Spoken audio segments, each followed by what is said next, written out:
હારી તાલુકાના ચલારા પાસે રાત્રે 10:30 વાગ્યાના સમયે હરિદર્શન ટ્રાવેલર્સ બસના ચાલકે સ્ટીયરિંગ પરનો કાબુ ગુમાવતા બસ રોડની સાઈડમાં મારી પલટી. ચલાલા શહેરમાં વર્ષોથી ચાલતી હરિદર્શન ટ્રાવેલ્સ જે ઉનાથી અમદાવાદ દરરોજ સાંજે ઉપડે છે.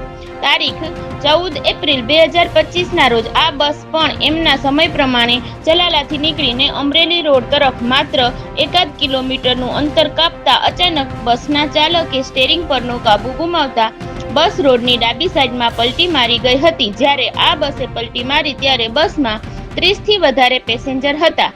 થોડી વાર માટે તો કોઈ પેસેન્જરની કશી સમજણ પણ ના પડી. ત્યારે આ અકસ્માતમાં 18 કરતાં વધારે લોકોને ઈજા થઈ હતી. અકસ્માતની જાણ થતાં ધારાસભ્યો જેવી કાકડિયા, ચલાલા પોલીસ તેમજ વહીવટી તંત્રના લોકો ઘટના સ્થળે પહોંચ્યા હતા અને ઈજા પામનાર લોકોને ચલાલા સિવિલ હોસ્પિટલ ખાતે રિફર કરાયા હતા, જ્યાં વધુ ઈજા જણાતા 5 લોકોને અમરેલી ખાતે રિફર કરાયા હતા. ઈજા પામનાર લોકોના નામ દેવાંગભાઈ ઉપાધ્યાય, શરદભાઈ રાવલ, રવજીભાઈ ચૌહાણ, જ્યોત્સનાબેન ઉપાધ્યાય, પરેશભાઈ મનુભાઈ બામણિયા, દીપકભાઈ મનુભાઈ બામણિયા, દિનેશભાઈ ભીખાભાઈ ધમલ, રોજાબેન જુણેજા. આ ઉપરાંત બીજા 5 લોકોને નાની ઈજાઓ થઈ હતી અને 5 લોકોને અમરેલી સિવિલ હોસ્પિટલ ખાતે રિફર કરાયા હતા. આ અકસ્માતમાં કોઈ જાનહાનિ થયેલ નથી. અકસ્માતને વધુ તપાસ ચલાલા પોલીસ દ્વારા થઈ રહી છે. બ્યુરો ચીફ ઇલિયાસ કપાસી, અમરેલી. રિપોર્ટર અબ્દુલ કચરા, અમરેલી.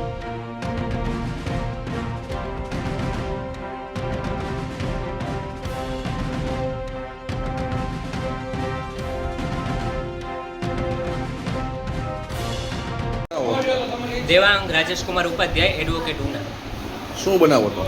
બનાવો આજે અમે ઉનાથી 7:30 વાગે હરિદર્શન ટ્રાવેલર્સમાં અમદાવાદ જવા માટે નીકળ્યા હતા.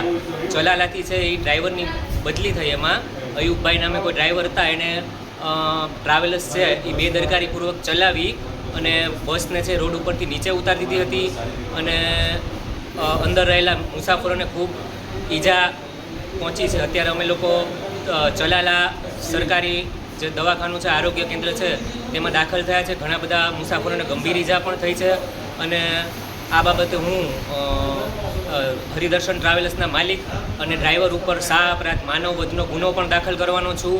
અને આ ખૂબ જ ગંભીર અને બેદરકારીપૂર્વક વાહન ચલાવવાથી આવી ઘટના ઘટી છે, જેમાં નાના બાળકોને પણ ખૂબ જ ઈજા થઈ છે. જ્યારે ચલાલાથી નીકળ્યા અમે લોકોને ડ્રાઈવર બેઠલો ત્યારે થોડું એવું લાગતું હતું અમને બસની સ્પીડ ઉપરથી કે કંઈક થશે અને એનો અંજામ છે એ ચલાલાથી 3 કિલોમીટર દૂર સુધીમાં તમને મળી ગયું.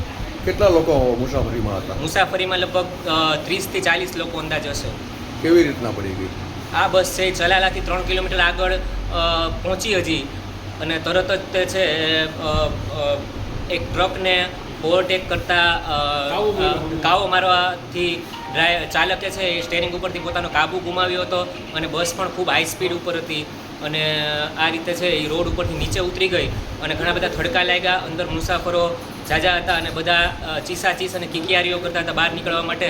ત્યારબાદ ચલાલા નગરપાલિકા અને ચલાલા પ્રાથમિક આરોગ્ય કેન્દ્રમાંથી અને એમ્બ્યુલન્સો આવી અને મદદ કરી અને આજુબાજુના જે વાહનો ત્યાંથી નીકળતા હતા તે પણ બધા મુસાફરોને બહાર કાઢવા માટે મદદ માટે જોતરાઈ ગયા હતા અને આ રીતે આ આખો બનાવ.